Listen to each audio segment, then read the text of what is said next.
Now I believe I'm live. And thank you very much. Let's put the slides up. Shall we? All right, thank you very much. I think this is a... Hey, did anybody see the lunar eclipse last night? That was worth coming, right? That was really good. That was great. This is not my first time in Mumbai, but it's my first time in about a decade, and boy, has Mumbai changed. It's amazing, the changes. Tremendous progress, all the construction. I look out my hotel window, I see nothing but derricks and cranes and skyscrapers going up. A lot of this progress is due to technology. And technology is driven by Moore's Law. We all know what Moore's Law is, right? Every 20 years, computers get 1,000 times faster, cheaper, smaller. Some of the implications of Moore's Law might be difficult to remember or difficult to even process. It took $15 million to prepare a software startup in the 1990s. Today, with cloud technology and the decreased cost of computers, you can launch a startup in software for about $100,000. So that's an incredible amount of progress. There are 5 scientists in Cambridge who are experimenting. They think they can develop a Bluetooth-connected microchip so small it can be injected into the human body with a hypodermic needle. They plan to lodge it next to the vagus nerve, which is in your gut. It controls your appetite. So in the future, when you feel like you've gained too much weight, you want to turn your appetite off, you just pull out your smartphone and you turn your appetite off for a couple of days. I mean, it's incredible what's happening. Neurocomp has a mind-reading helmet. You can wear this helmet if you want to look like the Jetsons, right? You can wear this helmet around your house, and you can think your light's on or your door open. I mean, it's really quite incredible. The new normal is disruption. This kind of disruption, it's the new normal. It used to be that we would tell children, don't talk to strangers on the internet. Never get into a stranger's car. And today, you summon strangers on the internet, and first thing you do is you get in their car. It's a new normal.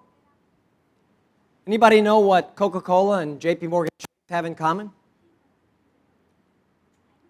Just a couple years ago, both these companies discontinued voicemail on their corporate phone system. Nobody uses voicemail anymore. Do you like to get voicemail messages? Come on. Maybe you read them out. Voicemail is so slow, so 20th century. Technology is outdating business models. This was driven home 100 years ago to Gottlieb Daimler, head of the Mercedes-Benz company. In 1910 or 1911, he asked his finance people to predict the ultimate world market for the automobile. How many cars might there be by the end of the 20th century in the entire world?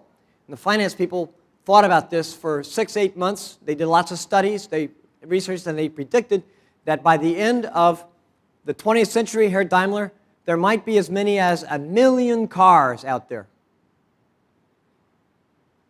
Anybody know how many cars there were at the end of the 20th century in the world? Close to 1 billion. They were off by a factor of 1,000. That's 3 orders of magnitude. Now, granted, it was a 100-year prediction, but how could they be off that far? Because they didn't predict that the business model would change for the automobile. The finance people at Mercedes-Benz correctly deduced that the world would only support about 1 million chauffeurs, and that would limit the availability of cars.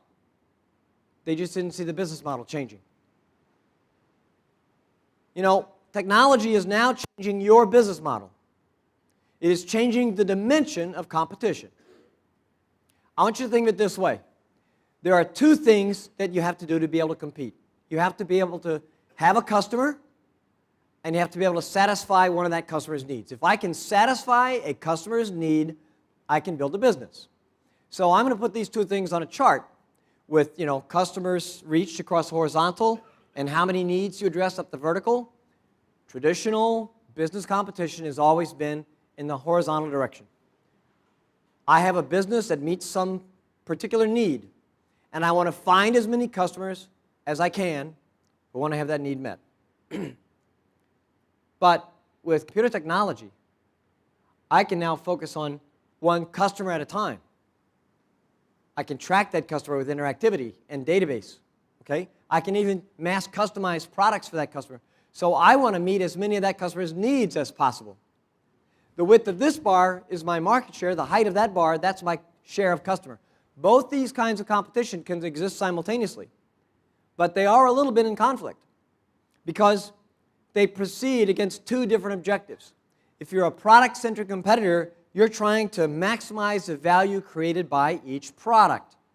You have product managers. They look at product margins. They look at gross sales. Okay? And in terms of customers, you basically just look at new customers acquired. But if you're a customer-centric competitor, you're trying to maximize the value created by each customer. That's a different proposition. Don't forget, customers create value two ways. They create value two ways. One, they create value whenever they buy from you or it costs you money. That kind of value you put in your quarterly statement. But they also create value when they change their opinion of you because customers have memories. They remember how they were treated. When I have a really good experience at a company, I become more predisposed to buy from that company in the future. The treatment, the interaction I had that created that good feeling in me, that created the value, but the value isn't realized until later. You could think of it as reputational value, okay? When you treat customers well, you generate reputational value, which you will realize in later financial periods as the customers come back more, buy more, and so forth. In order to create reputational value, we have to treat customers as human beings. We have to be human ourselves. Computers are going to have a very difficult time creating reputational value. They can do a little bit of it because you can hardwire empathy and consideration into your software processes, okay? But the truth is, looking into somebody's eyes, having a face-to-face conversation, developing a relationship, engaging the customer, there's no substitute for that when it comes to generating reputational value. And it is not the same thing as simply random acts of good service. I was staying in a hotel in Atlanta. I was there for 3 days. For a consultant like me, that's a luxury, being in the same place 3 days. And so it's a very nice hotel. First night I'm there, I call downstairs, and I say, I need a wake-up call tomorrow morning at 7. And the desk clerk said, yes, sir, Mr. Peppers. And by the way, you're part of our very special VIP program. We can give you the wake-up call at 7 o'clock. Would you like us to bring an Atlantic Constitution Journal and a cup of coffee to your room at 7:15?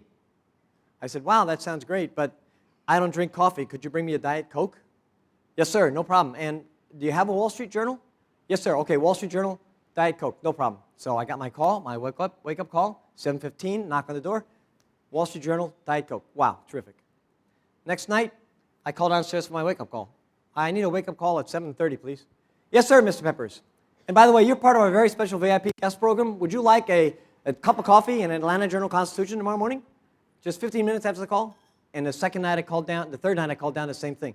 Now, by the end of my 3 nights, do you think I felt like a very special VIP? Right? Okay.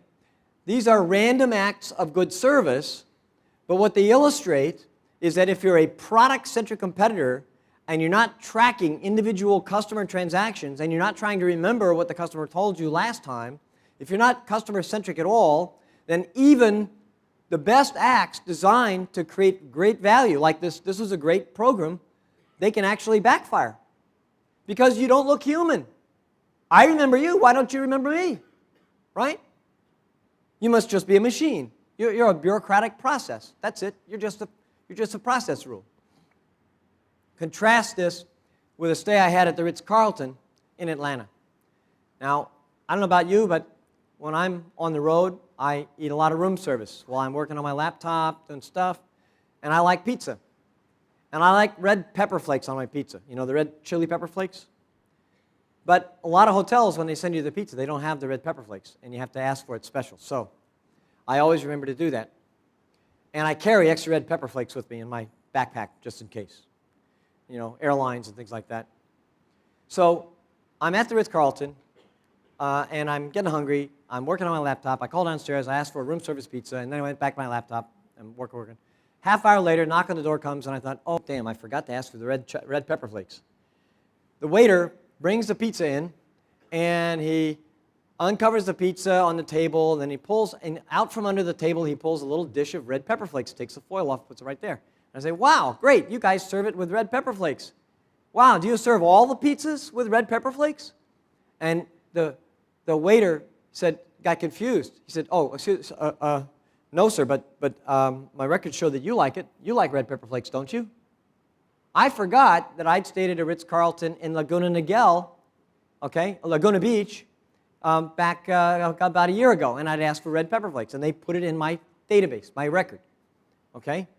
That is how friends treat friends. Friends remember friends. That's a human interaction now. Now with the Ritz-Carlton, I feel like I have an engagement, a relationship. I'm engaged here with the Ritz-Carlton. They're a friend. And when friends treat friends, when friends interact with others who are friends, they reciprocate. I did you a favor last time, you kind of owe me a favor now. You gave me a gift, I want to give you a gift. That reciprocation is a very important part of the human process of making empathic connections with others. It underlies our entire social fabric, empathy, seeing in the mind of another, okay? Treating the other the way you'd like to be treated if you were that person. It's actually known as the Principle of Reciprocity. The Principle of Reciprocity. In the Christian religion, it's called the Golden Rule. Do unto others as you to have them do unto you. It's in every major religion and ethical philosophy is the principle of reciprocity. Put yourself in the other person's shoes and do what he would like or she would like. Okay? That is ethical. And the principle of reciprocity is very, very powerful as a business driver. USAA found. USAA built its entire business USAA is a direct writing insurance company that specializes in covering the military members in the United States and their families. Don't ask me why they got it. It originally started as a mutual insurance company founded by some military officers. Now it's a profit-making enterprise, and they specialize in covering military officers. And military officers move around a lot and so forth. But they base their entire business on we treat members like we'd want to be treated if we were the member.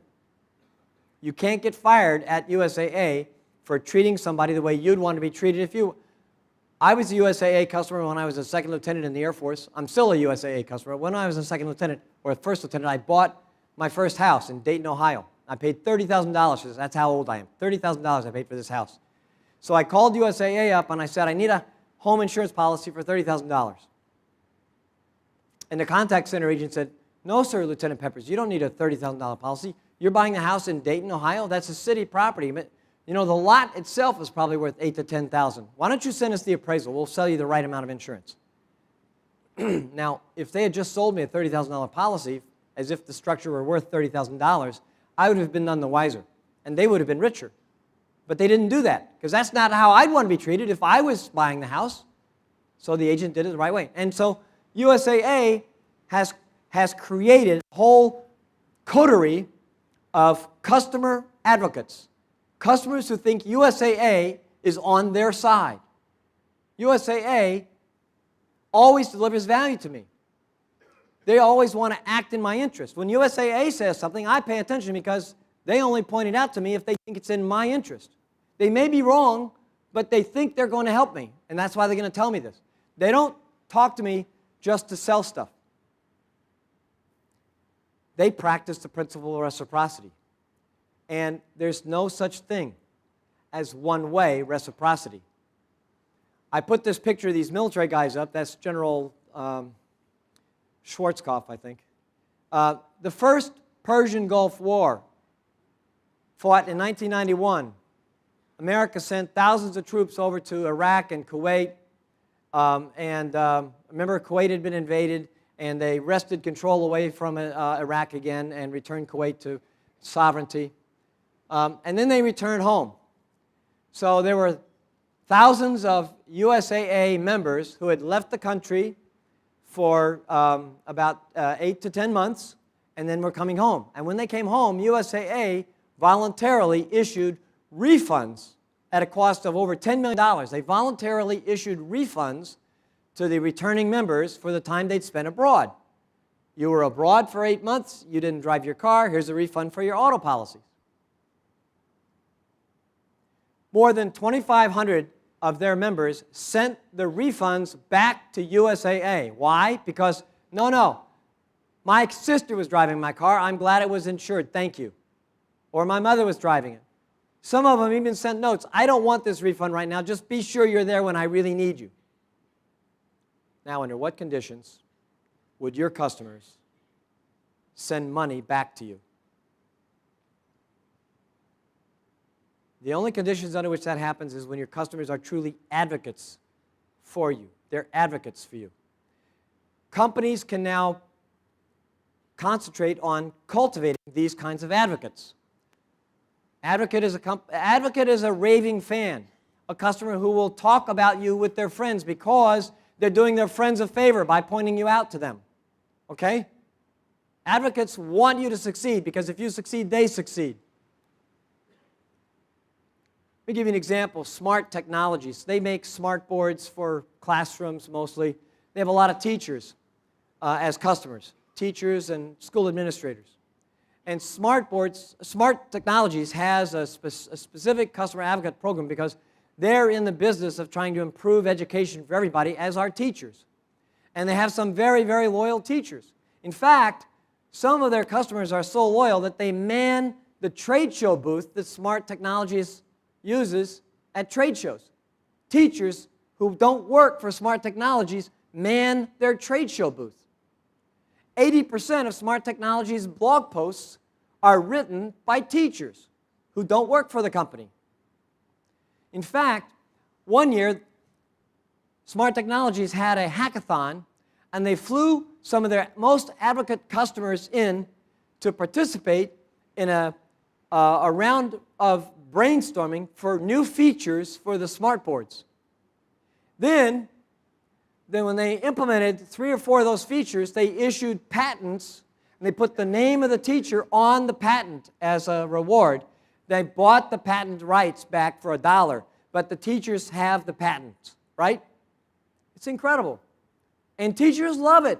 They want Smart to succeed, just like USAA members want USAA to succeed.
Isn't that a lovely commercial for Tesla?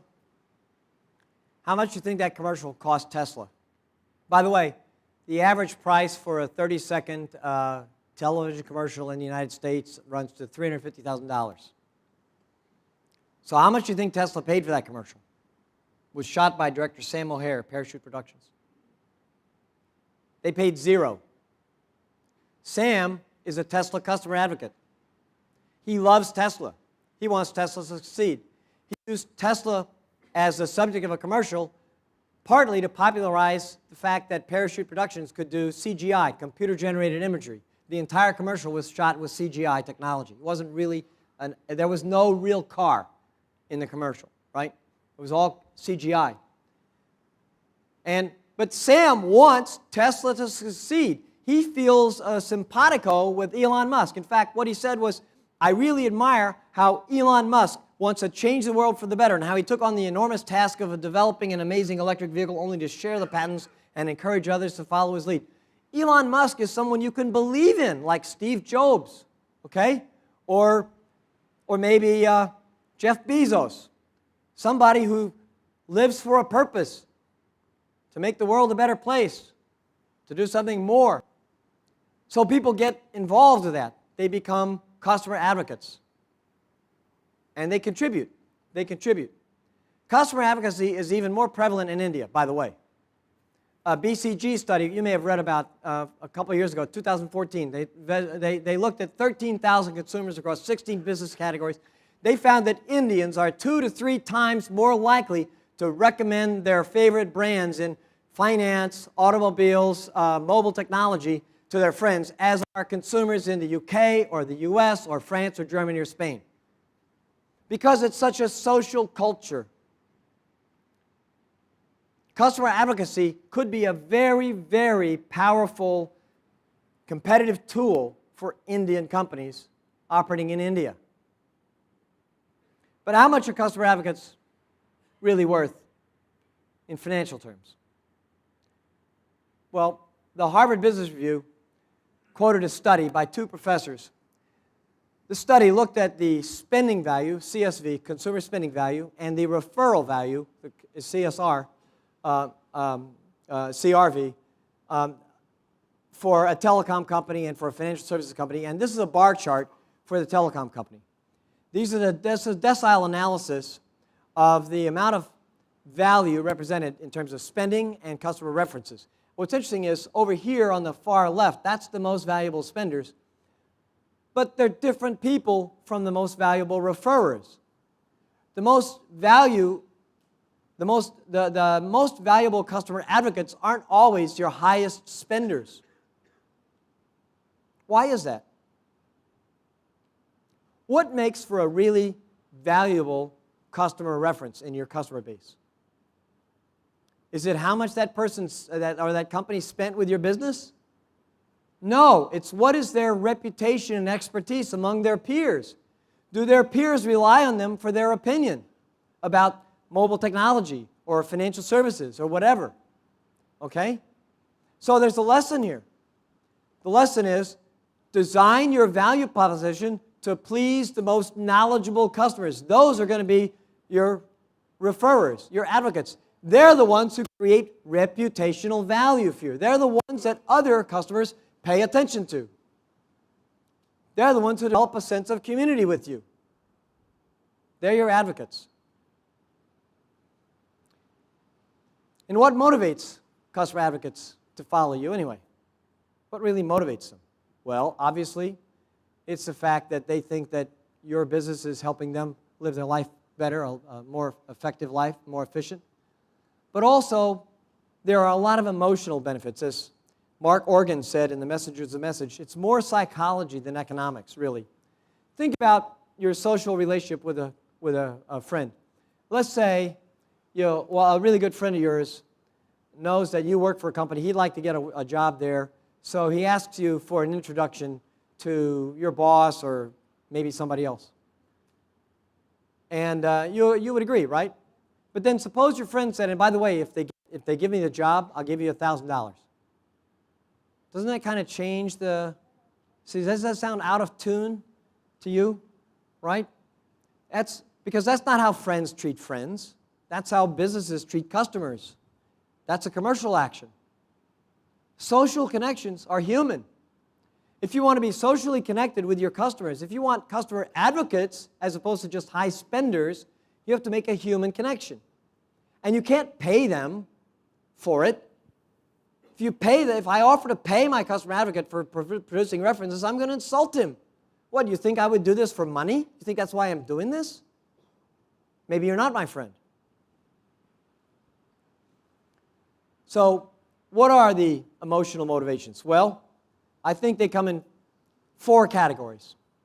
Obviously, some people want to serve as references because they're looking to show that they're competent, okay? I'm proud of my expertise in the mobile phone category. I love to share my opinion about it with my friends. Others are curious. You know, I want to learn more about mobile phones. It's my hobby. I'm really interested in that. So people pay attention to me for my expertise. Sometimes it's competitive.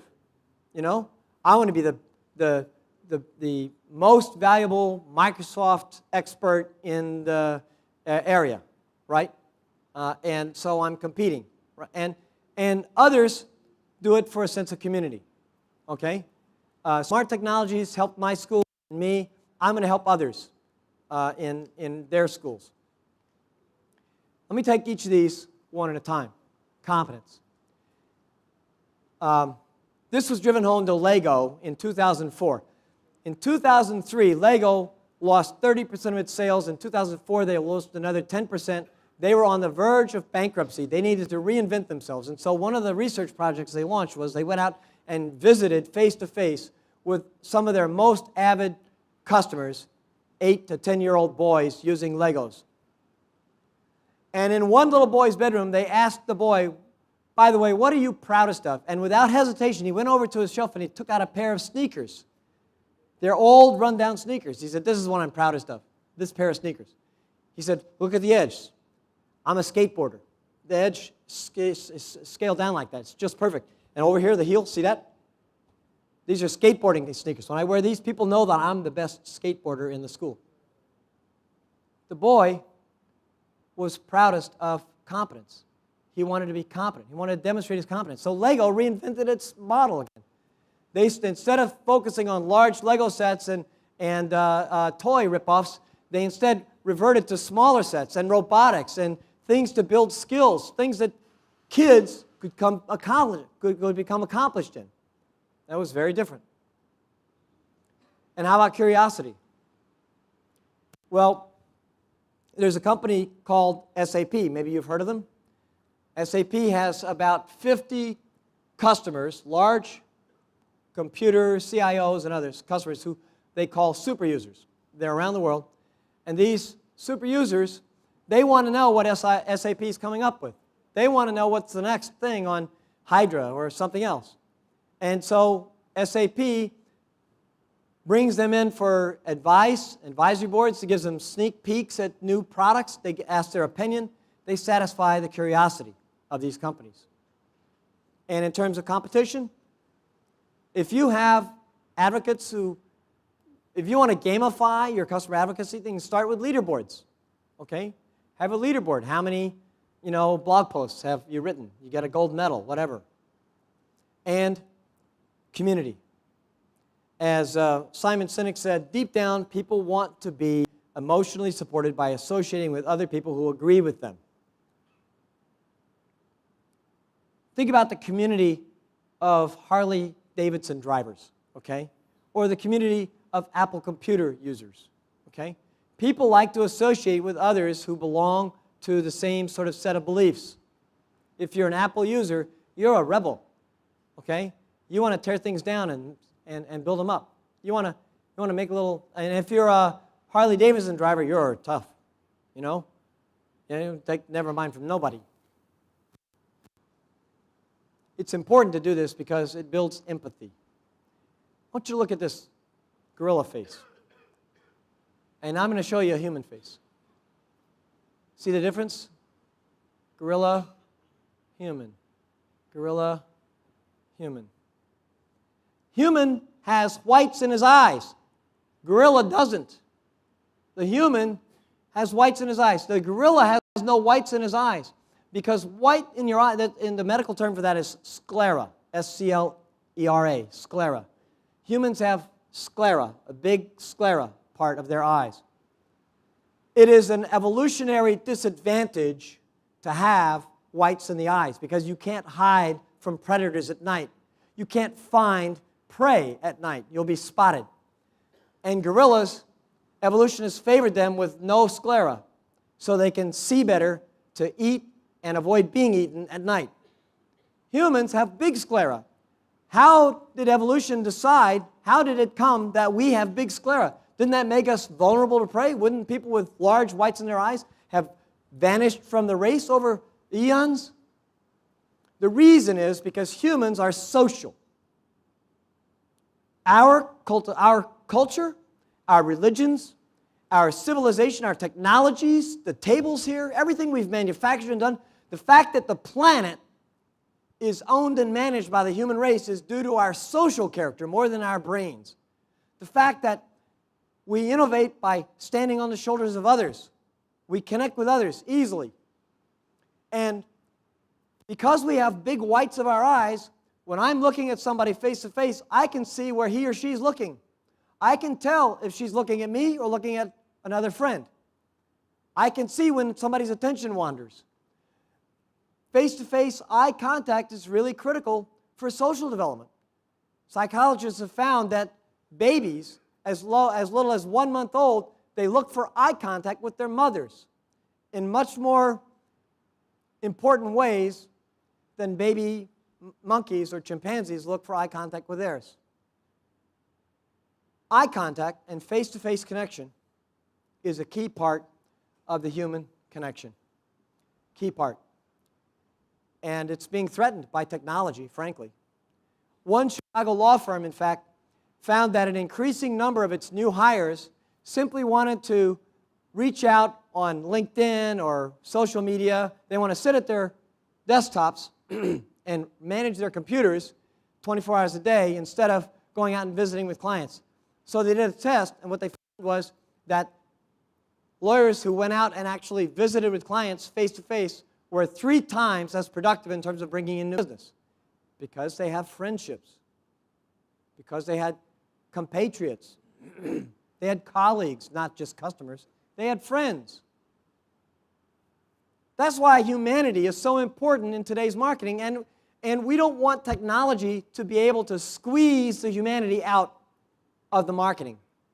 If it does, if you let that happen in your company, soon you will be just a transaction, and after the next disruptive competition, you'll be roadkill. Customer advocates humanize your business. They humanize your business. Okay.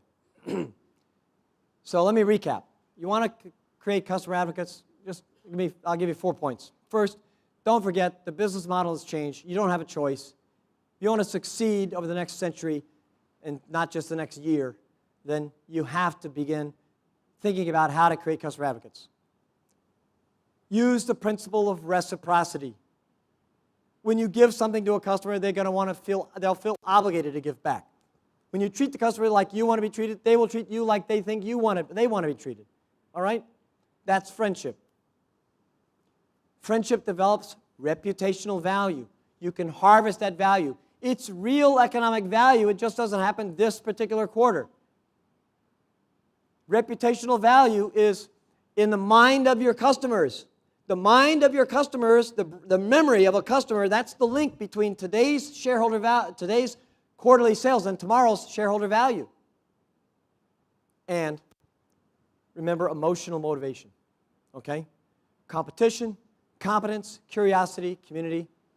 Those are the emotional motivations that you can use to appeal to these kinds of customer advocates. And one more thing.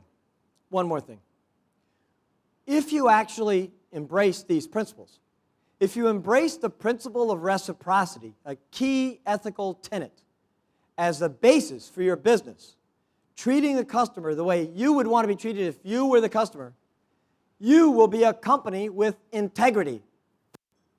And you know what somebody told me once? No one ever has some integrity.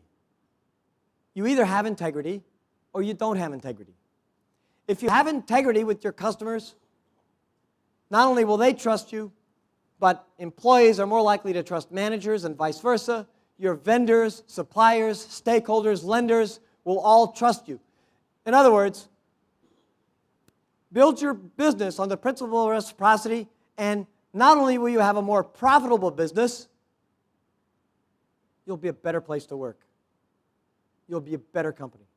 You'll be a better person. Thank you very much. You've been a great audience. Thank you.